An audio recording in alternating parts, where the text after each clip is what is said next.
할렐루야. 잘 오셨습니다.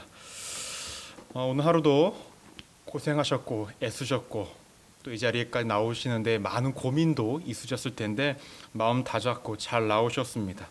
여러분들의 그 마음과 열심을 하나님이 기뻐하실 것이고 이 자리에 그 은혜를 넘치도록 채워주시리라 믿습니다. 우리 앞뒤 좌우에 계신 분들과 이렇게 인사하겠습니다. 잘 오셨습니다. 잘 오셨습니다. 잘 오셨습니다. 네, 이렇게 또 인사하겠습니다. 오늘도 은혜 많이 받으세요.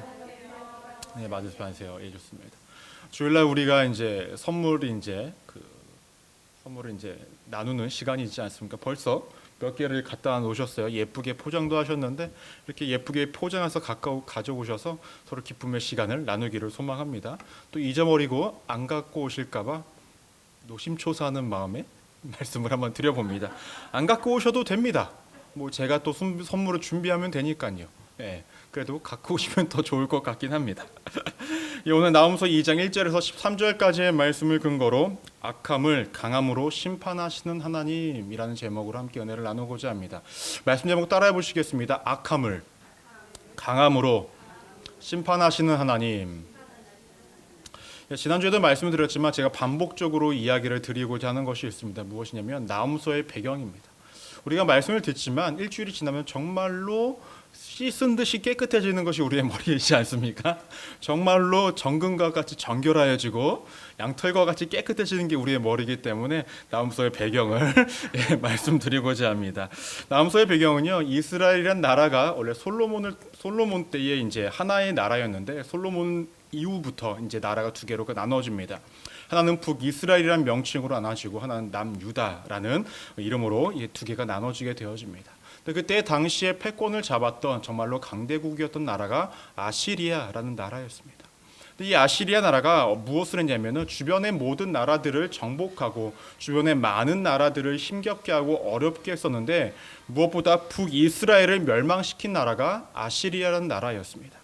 근데 북이스라엘만 멸망시킨 걸로 끝내는 것이 아니라 주변의 사람들과 주변의 나라들을 지속적으로 괴롭히는 모습이 있었고 이것을 경험했던 나라가 또 어떤 나라였냐면 남유다라는 나라도 이스라엘 백성들인 그 남유다라는 나라도 힘겹고 어려운 상황 가운데 놓여졌었다라는 것입니다.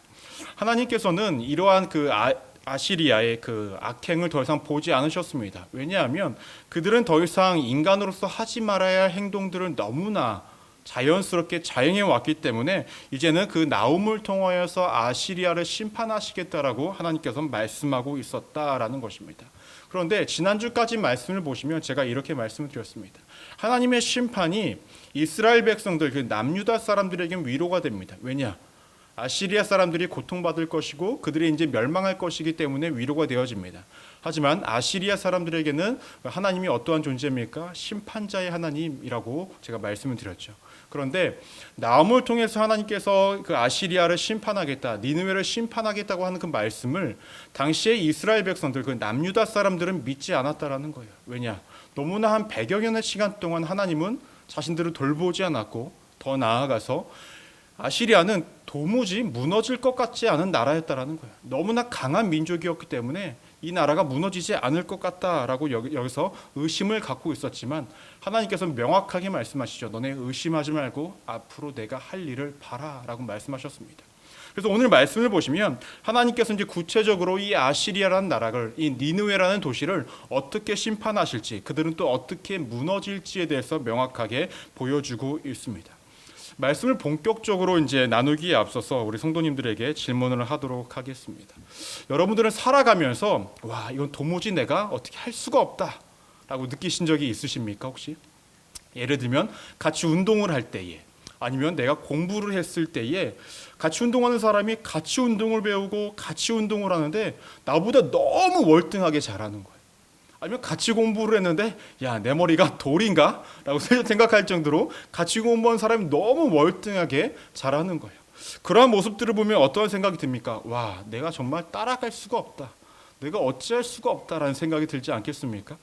저는 이러한 적이 있었습니다. 언제였냐면 제가 어렸을 적에 아버지에게 그 운동을 많이 배웠어요. 그러니까 아버지가 시간이 되시면 항상 저랑 놀아주시고 특히 이제 공으로 하는 운동을 다 가르쳐 주셨는데 뭐 축구면 축구, 야구면 야구, 뭐 여러 가지 다 가르쳐 주셨습니다.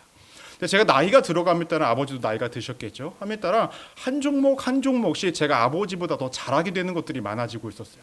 근데 제가 성인이 돼서까지 아버지를 이기지 못한 종목이 딱 하나가 있었습니다. 그것이 무엇인지 아십니까? 탁구였어요. 탁구. 네. 제가 처음으로 아버지를 이겼을 때가 언제냐면 어림잡아서 생각을 해보면은 아버님이 한 60일 때 그때 제가 다 아버지랑 탁구 쳤는데 그때 처음 이겼어요. 처음. 그때는 아버지가 이길 수가 없는 상태이신 거죠. 사실 이제 연세도 있으시고 하니까 처음 이겨봤습니다. 근데 그 전까지는 제가 아무리 열심히 해도 아버지를 이길 수가 없는 거예요. 아버지랑 탁구를 열심히 치면요, 아버지가 이 게임을 완전히 컨트롤하십니다. 예를 들면 제가 너무 점수가 많이 벌어지면 제가 포기하고 화를 낼까봐 많이 벌어질 것 같으면 일부러 저를 져주세요. 이렇게 한 번씩 져주시는 거예요. 저는 약이 올라가지고도 열심히 하겠죠. 또 승부욕이 있어가지고 열심히 하는데 결국엔 못 이겨요.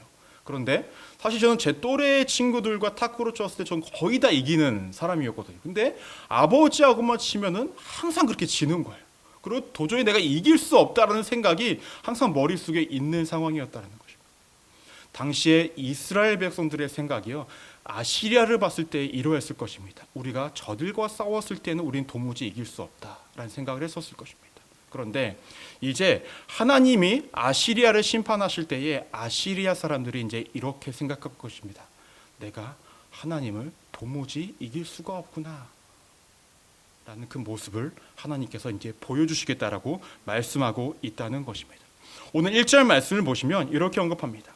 파괴하는 자가 너를 치러 올라오나니 너는 산성을 지키며 길을 파수하는 내 허리를 견고히 묶고 내 힘을 크게 굳게 할지어다 라고 얘기합니다.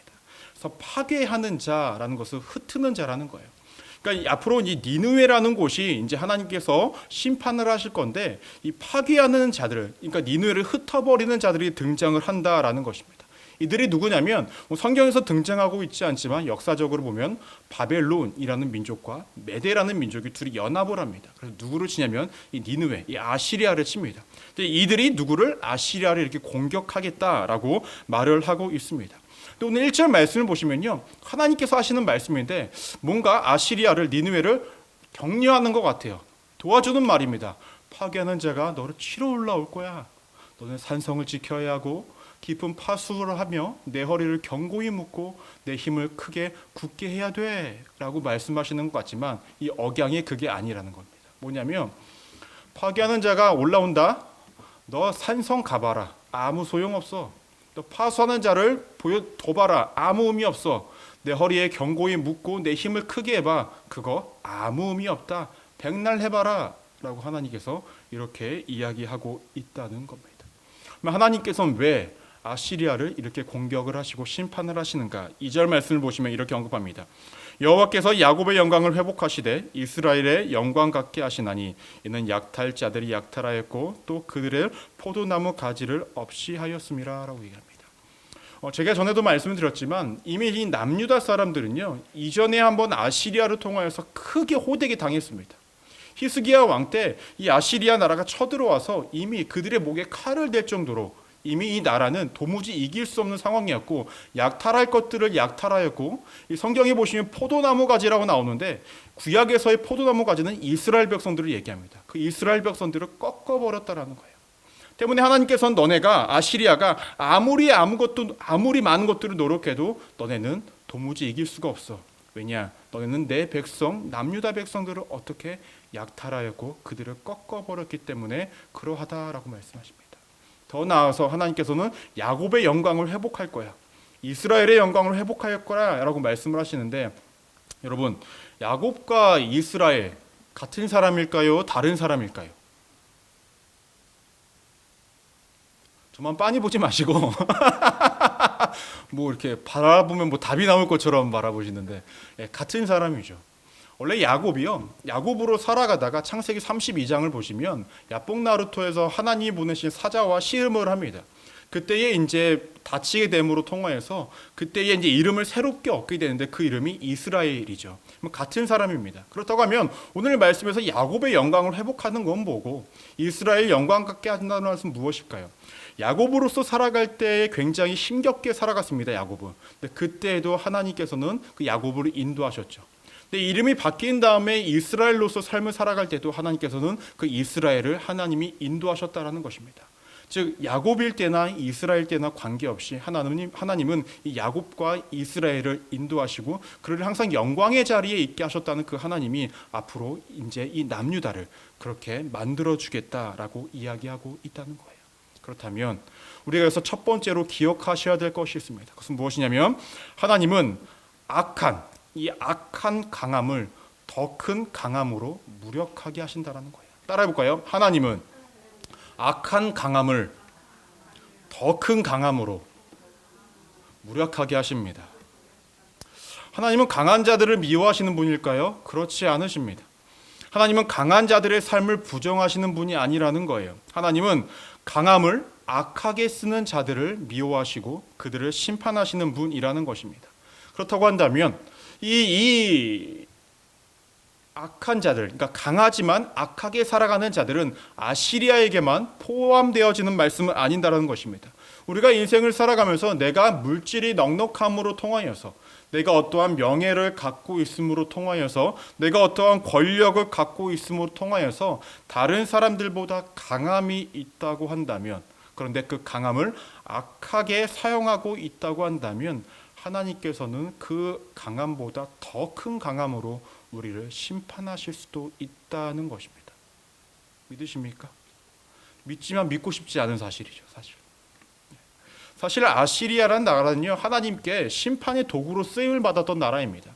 북이스라엘이라는 나라가 원래 이스라엘 백성인데 이들이 너무 우상 숭배만 하는 거예요. 하나님의 공의와 정의가 없이 자신들 마음대로 살고 싶은 대로 살았습니다. 때문에 하나님께서 선택한 것은 무엇이냐면 당시에 가장 강한 나라 아시리아를 도구로 사용하셔서 이 북이스라엘을 멸망시키신 것입니다. 그리고 이 모습을 남유다가 본으로 통하여서 북이스라엘과 같은 잘못을 범하지 않기를 원하셨다라는 거예요. 그런데 이 아시리아라는 나라가 하나님의 도구로서로만 쓰임을 받아야 하는데 그들이 주제넘게 행동을 합니다. 자신들의 만족과 자신들의 욕심을 위해서 주변의 많은 사람들을 괴롭히고 죽이고 핍박하고 그들의 모든 것들을 뺏는 모습을 보여주니 하나님께서 어떻게 하십니까? 이들을 심판했다라는 것입니다. 근데 아시리아 이 사람들도 자신들이 멸망할 거라는 생각은 죽어도 하지 못했습니다. 이유는 무엇일까요?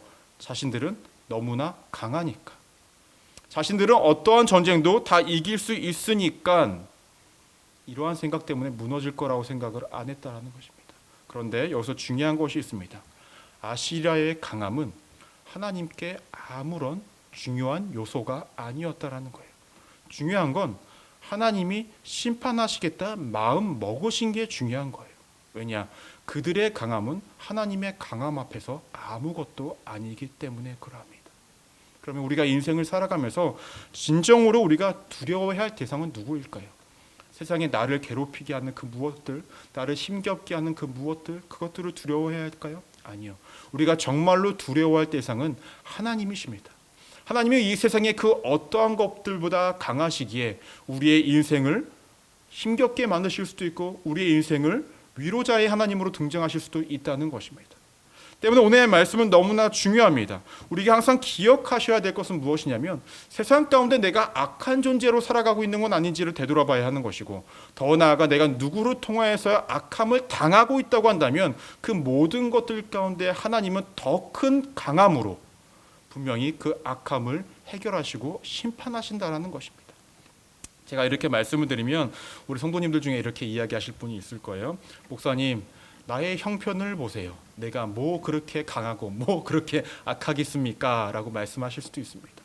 더 나아가서 목사님, 내 나이를 보십시오. 이 나이에 내가 뭘 악하고 뭘 또 강함을 내가 뭐 하겠습니까? 라고 말씀하실 수 있습니다. 그런데 여러분, 악한 강함, 악함과 강함이라는 것은 상대적이라는 거예요. 상대적인 거.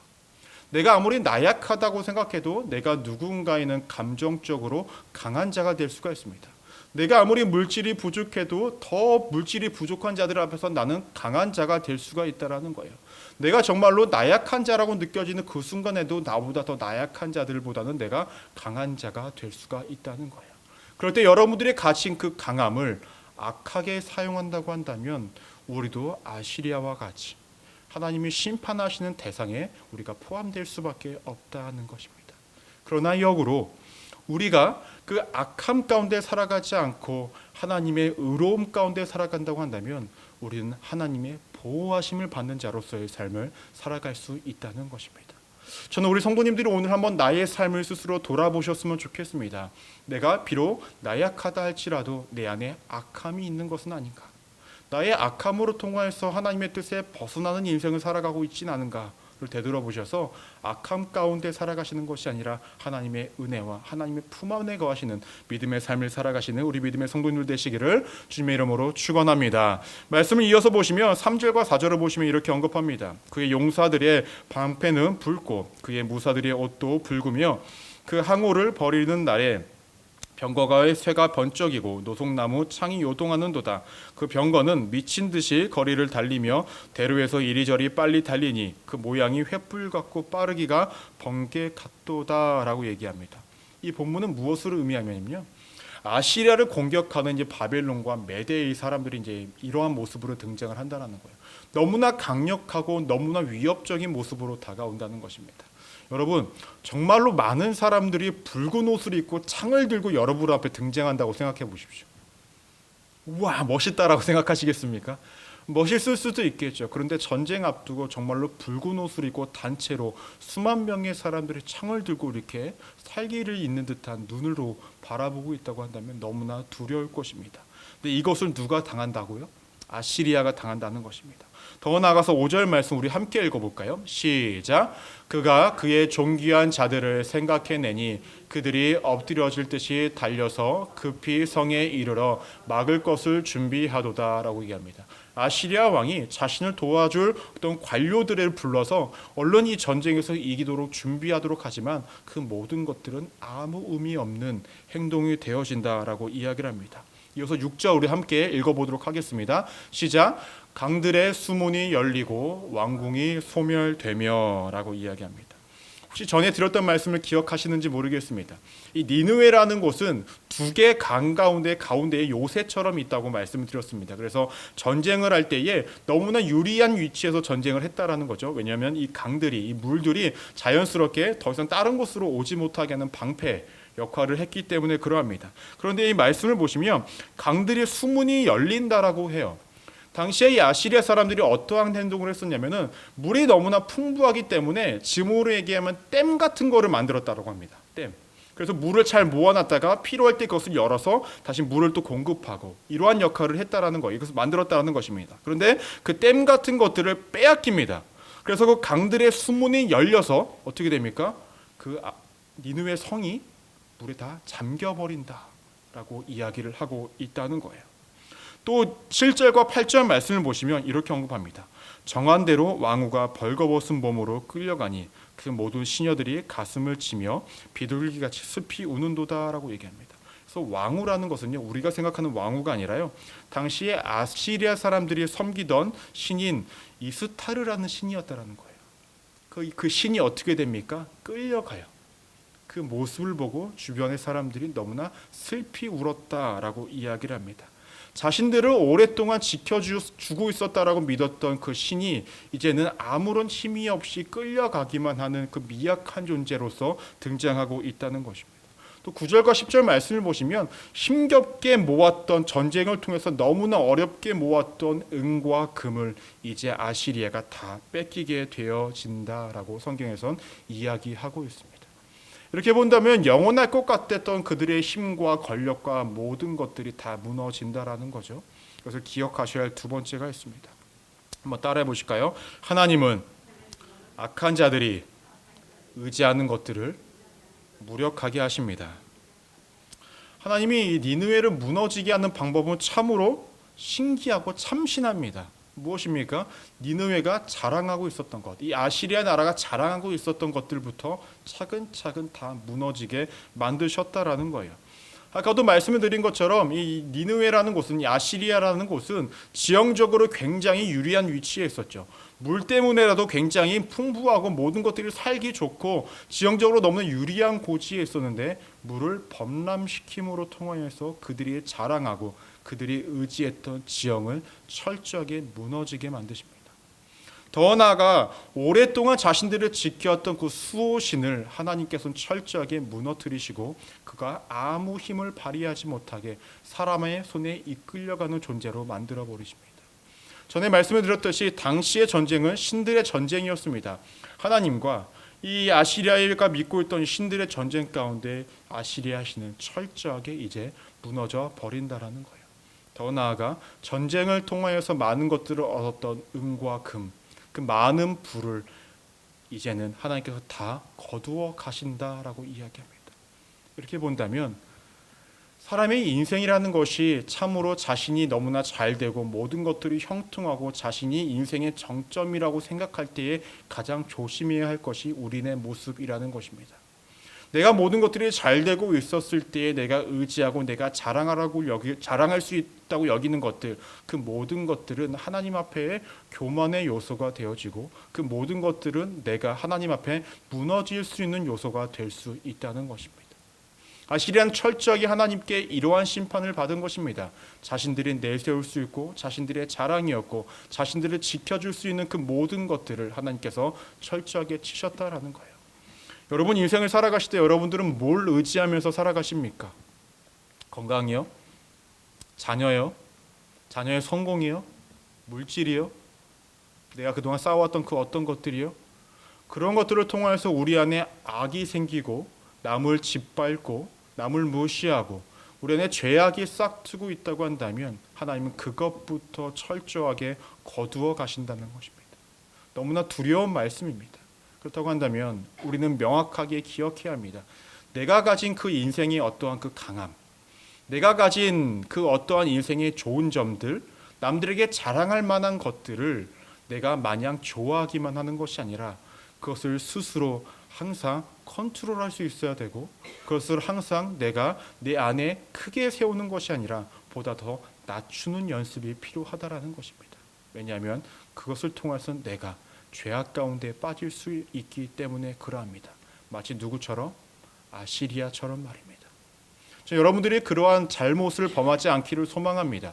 하나님이 내게 주신 많은 것들은 내가 누리는 걸로만 끝나지 않고 내가 그것을 타인을 질받는 요소로 쓰는 것이 아니라 정말로 나누고 베풀고 함께 걸어가는 요소로 쓰이기를 원하시는데 우리가 그것을 통하여 죄악 가운데 살아간다면 하나님께서는 그것부터 먼저 취하신다라고 오늘 성경에서 명확하게 이야기하고 있기 때문에 그러합니다. 그러면 하나님께서 보다 더 완벽하게 어떠한 일을 행하시는데 11절과 12절 말씀을 보시면 말씀을 잊지 않겠습니다. 어떠한 말씀이 등장을 하냐면 사자를 비유로 등장을 합니다. 이 사자는 아시리아를 이야기합니다. 당시 아시리아는 사자였습니다. 여러분 사자라는 존재가 동물들의 먹이 사슬에서 어디 위치에 차지합니까? 거의 가장 제일 꼭대기에 차지하지 않습니까? 아시리아가 당시의 주변의 모든 나라들 가운데서 가장 꼭대기에 있을 만한 그렇게 힘이 있는 나라였다라는 거예요.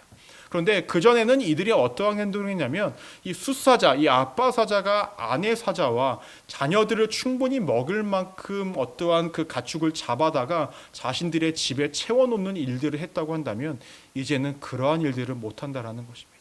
하나님께서는 이들을 이제는 철저하게 치셔서 먹을 것이 없는 것은 당연하고 숫사자와 암사자 그리고 젊은 사자들마저도 하나님께서 멸하시겠다라고 이야기하고 있다는 거예요.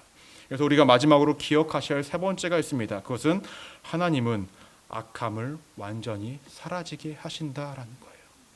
단순하게 하나님께서 이 숫사자와 이 암사자만 멸하신 것이 아니라 그들의 아들인 이 젊은 사자들마저도 철저하게 없어지게 하겠다라고 성경에선 이야기하고 있다는 것입니다. 이것이 왜 너무나 두려운 메시지일까요? 우리가 아시리아가 되지 말라는 법이 없기 때문에 그러합니다. 우리가 인생을 살면서 나는 오라, 내가 그 정도겠어 생각하는 그 시점부터 어떻게 본다면 우리 안에는 이미 악함이 싹트고 있다는 것입니다. 사랑하는 우리 순복음 소망교회 성도님들, 여러분들은 하나님의 자녀 맞으십니까? 진정으로 맞으십니까? 그렇다고 한다면 하나님의 보호하심을 받는 자녀들 맞으십니까? 그렇다면 오늘 말씀을 명확하게 기억하셔야 됩니다. 하나님의 자녀는 하나님의 오름, 이 오름 안에 있어야 되는 것이 당연한 것입니다. 맞습니까? 그런데 우리가 이 하나님의 오름, 이 공의와 정의 하나님의 품 안에 있지 못한다고 한다면 우리 역시도 아시리아와 같이 하나님의 심판의 자리에 있을 수밖에 없다는 것입니다. 말씀을 정리하고자 합니다. 여러분, 심판이란 것이 우리는 마냥 멀리 있는 것처럼 느껴지고 나와는 동떨어진 것처럼 느껴질 때가 굉장히 많이 있습니다. 그렇기 때문에 어떻게 본다면 우리는 죄를 너무나 쉽게 짓는 것이 아닌가 그렇게 생각을 합니다. 하지만 하나님의 심판은 멀리 있는 것이 아니라 우리의 일상 가운데 주어질 수가 있습니다. 왜냐? 하나님은 정의로우시고 의로우신 분이기 때문에, 또한 죄를 미워하시는 분이기 때문에 그 죄를 없애시기 위한 하나님의 노력과 열심이 반드시 있다는 것입니다. 전에도 말씀을 드렸듯이 아직 내가 죄악 가운데 살아가는데 아무 일도 발생되어지지 않고 있다고 한다면, 전에 우리가 나훔서 1장 말씀 7절 말씀 봤을 때에 하나님은 노하기를 더디하시고 참으시는 분이라는 말씀, 즉 아직 하나님께서는 나의 죄악을 바라보시지만 아직은 참고 계신 그 시점이라는 것을 잊지 마셔야 합니다.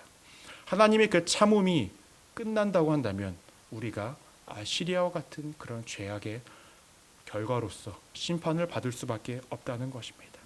여러분, 아시리아라는 나라는요, 악함 때문에 심판을 받은 것입니다. 악함이라는 것은 아까도 말씀드렸듯이 강한 자에게만 있는 것이 아닙니다. 약한 자에게도 악함은 존재한다라는 거예요. 즉 악함은 저나 여기 계신 우리 모든 성도님들이나 모두 다 품고 살아갈 수 있는 좋지 않은 우리의 삶의 일부분이라는 것입니다. 이것을 우리가 철저하게 해결하지 않는다고 한다면 하나님은 그에 따른 책임을 우리에게 돌리실 것입니다. 오늘 이 시간 여러분 어떠한 기도를 하길 원하십니까? 나의 힘들고 어려운 것들 기도하는 것 너무나 좋습니다. 그 전에 우리가 먼저 기도해야 할 것들은, 하나님, 내 안에 악함이 있다고 한다면 그 악함을 주님 용서하여 주시고, 이제는 내가 그 악함 가운데 살아가는 것이 아니라 하나님의 은혜 가운데에 하나님의 자녀로서 하나님의 품 안에 거하는 삶을 살아가게 달라고 기도하시기를 바랍니다. 우리가 그 기도하는 그 시점부터 하나님은 움직이실 것입니다. 나에게 심판자 하나님이 아니라 나를 위로하시는 하나님으로 등장하실 것이고, 나를 보호하시는 하나님으로 우리의 삶 가운데 임하실 것입니다. 반드시 오늘 이 시간을 통하여서 회복되시고, 이 시간을 통하여서 하나님의 위로와 하나님의 보호하심 아래 매일의 삶을 살아가시는 우리 믿음의 성도님들 되시기를 주님의 이름으로 축원합니다. 기도하시겠습니다.